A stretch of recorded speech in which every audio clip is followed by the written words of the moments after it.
Hey everyone, Restless Gardener on a beautiful sunny day. Although it was not sunny about an hour and a half, 2 hours ago. I think it's about midday, lunchtime. When I woke up this morning, it was beautiful and sunny, and I woke up so excited because when I wake up in the morning, whether it's winter, spring, summer, or fall, and I see the sun, and I just wake up full of enthusiasm for what I can accomplish in the day. Not necessarily in the garden, maybe I just want to go for a hike. So I just came out to do some garden maintenance. It might be a little early.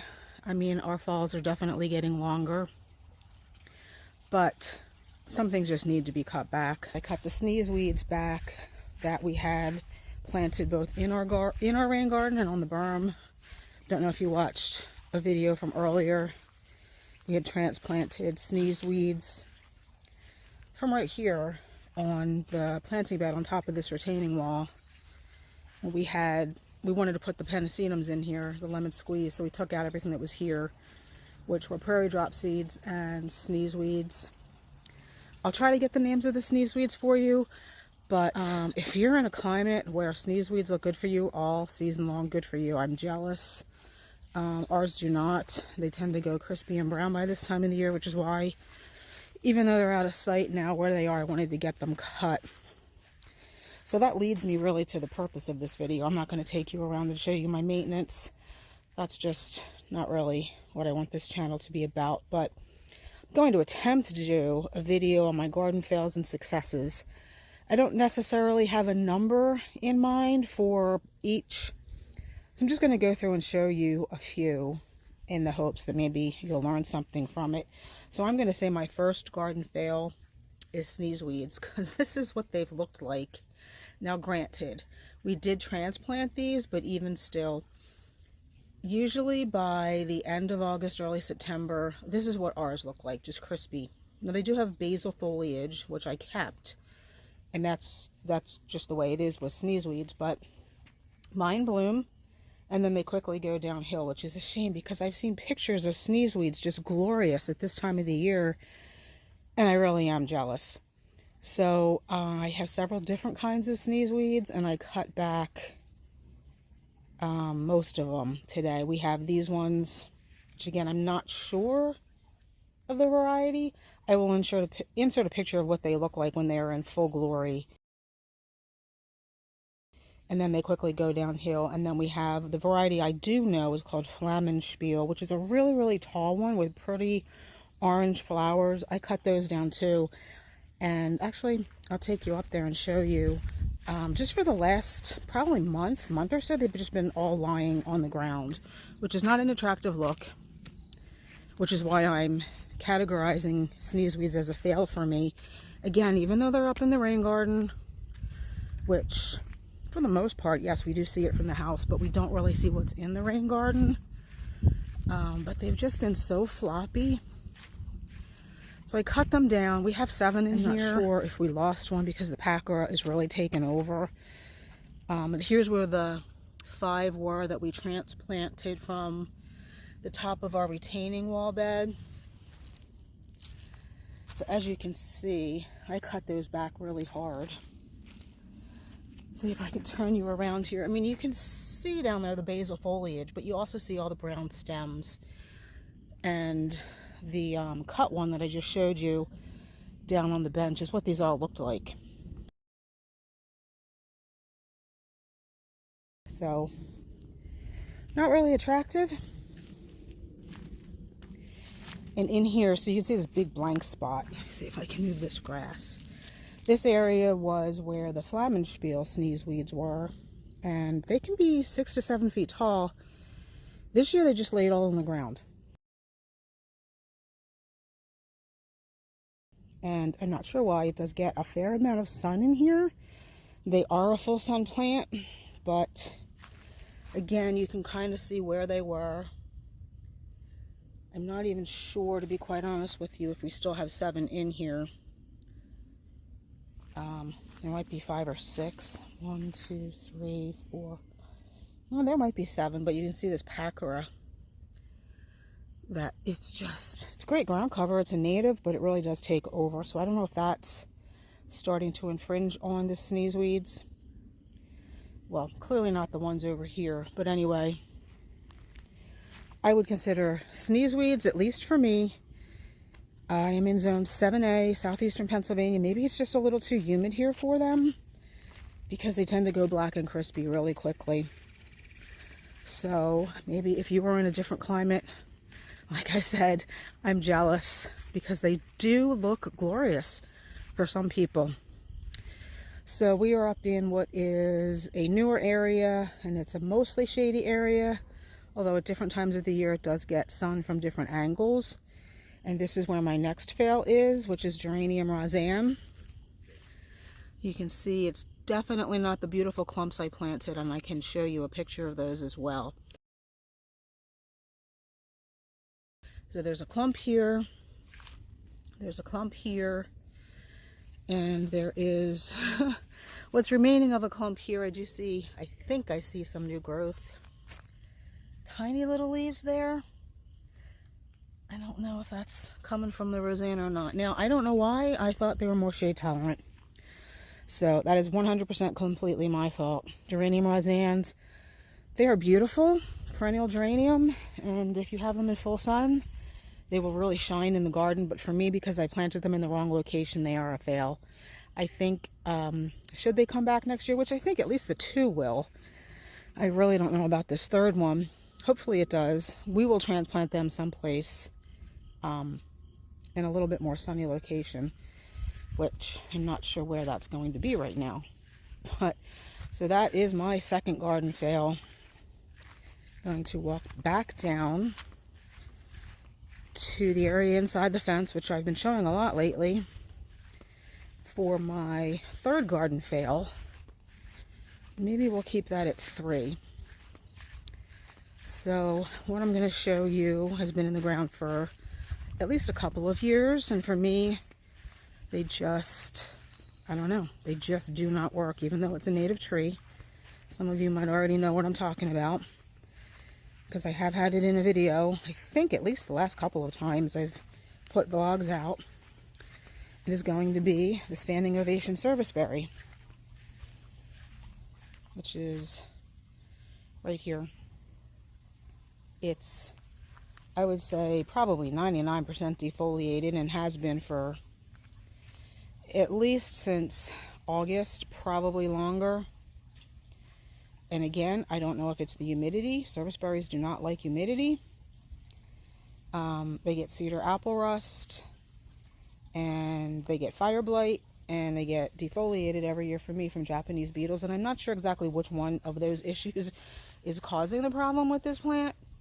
But for me, serviceberries are getting taken off my list of plants to try in my yard, because I have 3 of them and none of them look really, really good. This is one of them. I will show you another one that we had in a different area of our yard, and I'll show you what that looks like. So this is another Standing Ovation Serviceberry. It is much taller. I'd say it's probably, if we're out of the pot, probably 4.5 feet tall, which is very close to the height it was when we received it. I ordered this online probably 2 years ago.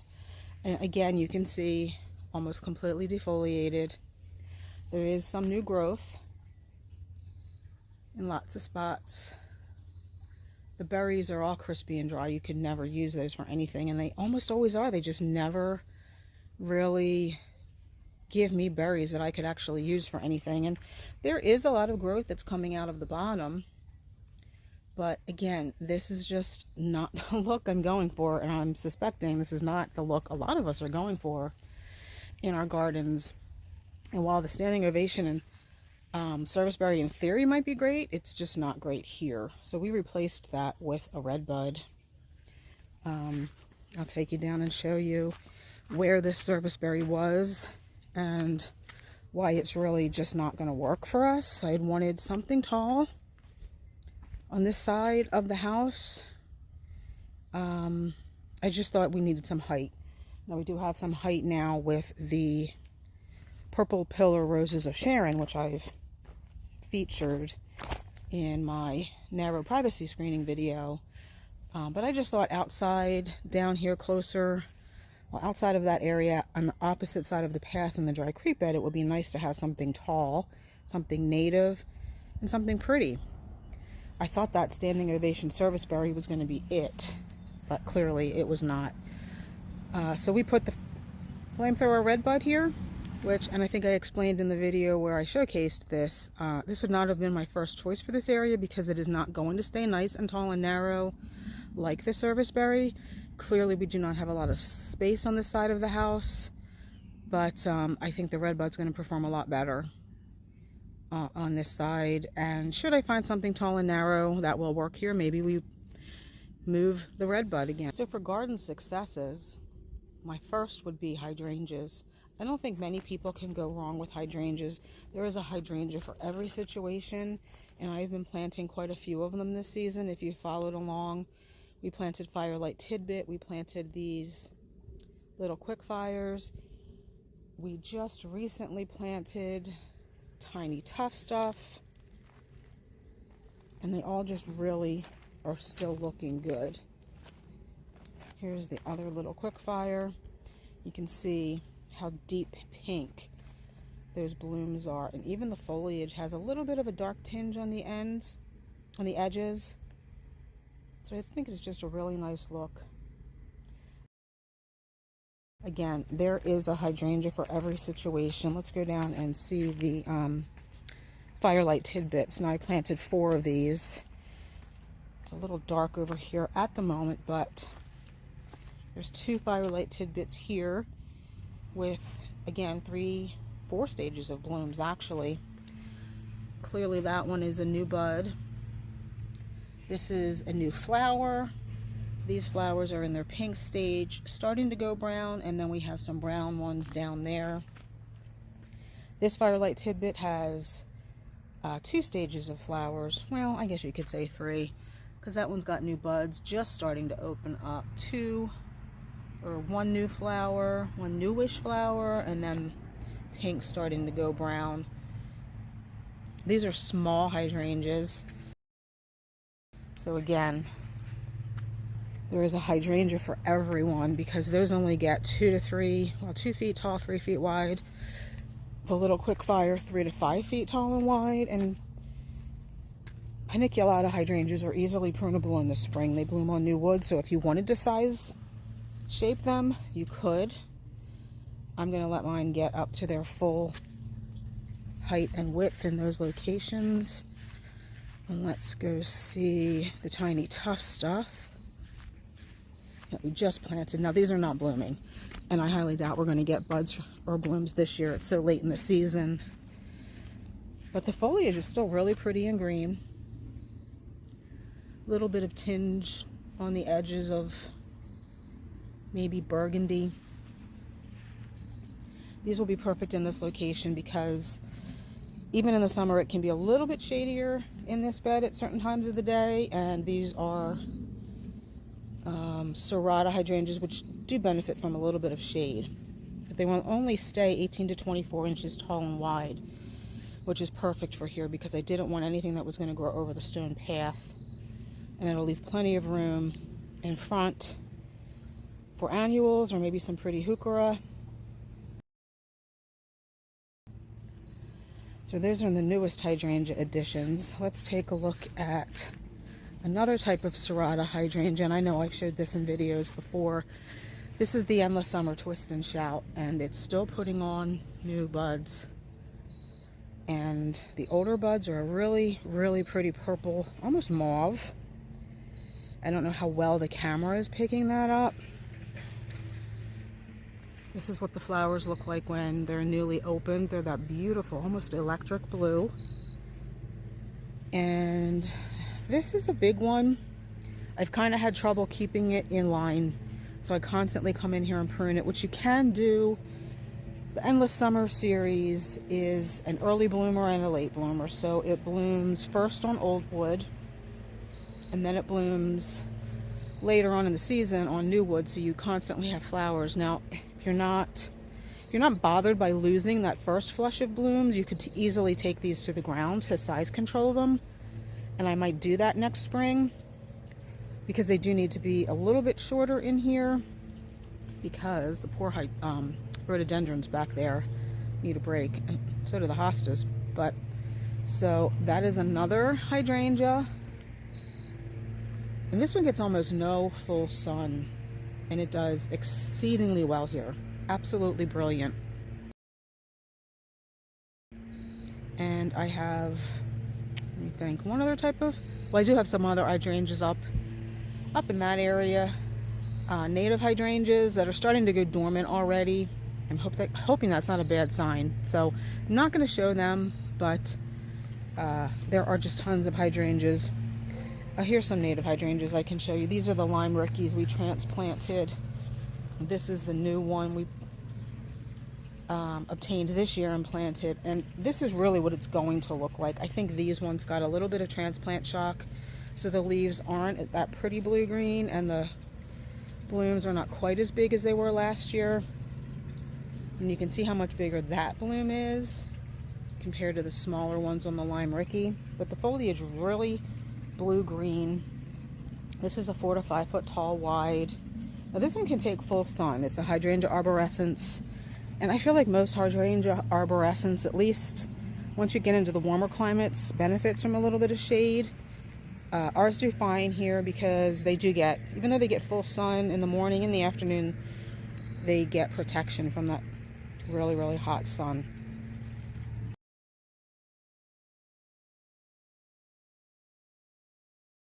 I'm going to take you down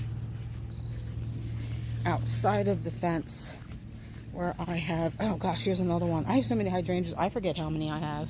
This is Bojangles. I think it's, no, Let's Dance Blue Jangles, which for me it's pink. I would prefer that it be blue, but it's pink. This is a big leaf hydrangea, and it stays nice and small, which is good because that's what I needed in this location. I didn't want anything that was going to get really, really big in front of my laurel hedge. It's been blooming.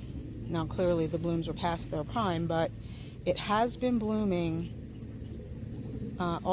since, I would say it started in June. So it is a long bloomer. And this one does benefit from afternoon shade, definitely. But I don't do anything special with this. We planted it, I don't water it, and it does absolutely fine. So let's take a walk out and look at the other hydrangeas out front.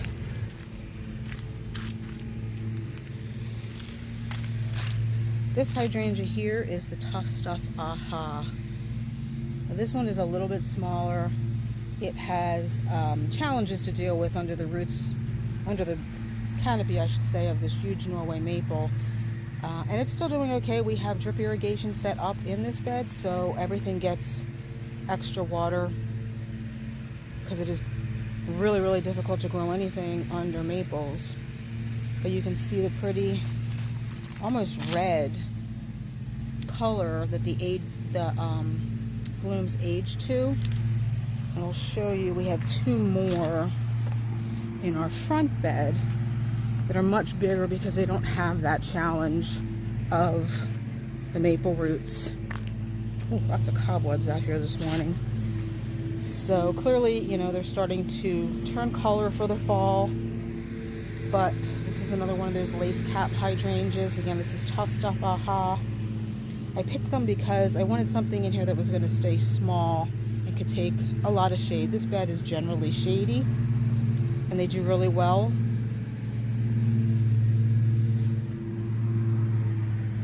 I don't have to worry about them outgrowing this space because it's another, I think again, it's an 18 to 24 incher. Now clearly this one is a little bit bigger, but it's not going to get bigger than that. I would say it's probably 2 by 2. So they just really fill in nicely this space. It was always open in here, at least since we moved some azaleas, which did not like the moisture in this bed. Clearly the hydrangeas can handle that.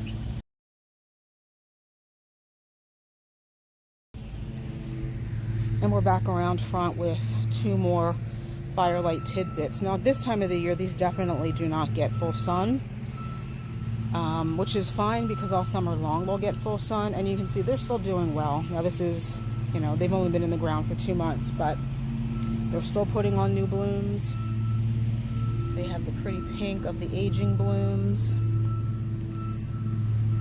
And this was not a big space. I wanted something that was going to cover, you know, part of our home's infrastructure.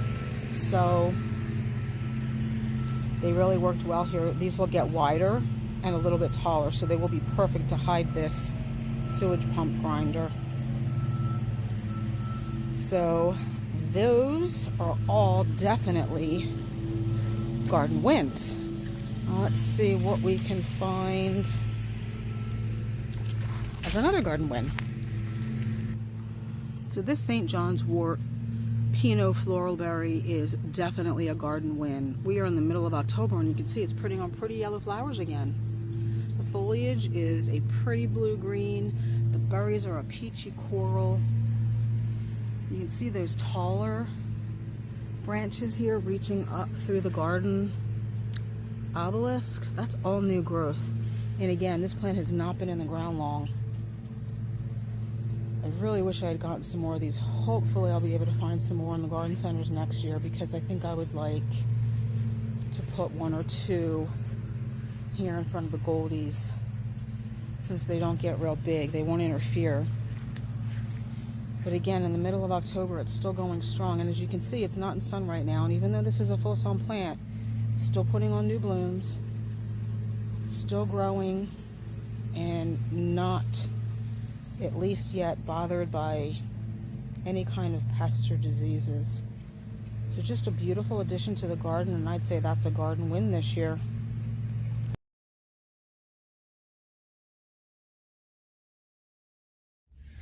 So I think my final garden success for this year is going to be a different geranium. This is Boom Chocolata. It is October, I believe today is October 12th.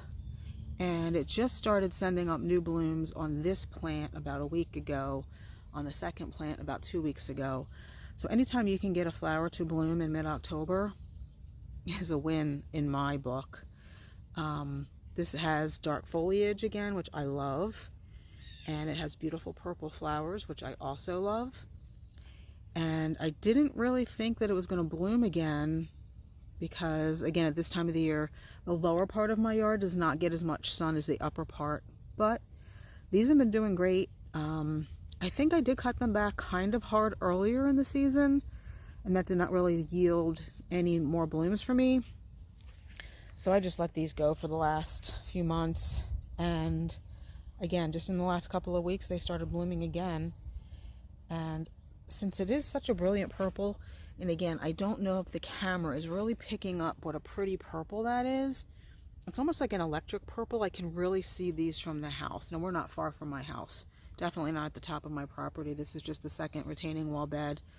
So it's really pretty to be able to see some purple color in the garden at this time of the year. So again, I would say this was a garden win or success in my garden anyway. Again, this is the perennial geranium, Boom Chocolata.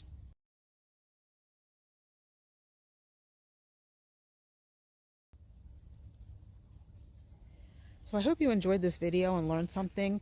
Maybe these are some plants that you were thinking about and you weren't really sure how they would work. And this video has provided you with some details about these plants. You can decide for yourself if you think they would work for your garden or not. So I hope you learned something, and I hope you enjoyed it. If you did, please give it a thumbs up. And I'll see you in the next one. Bye.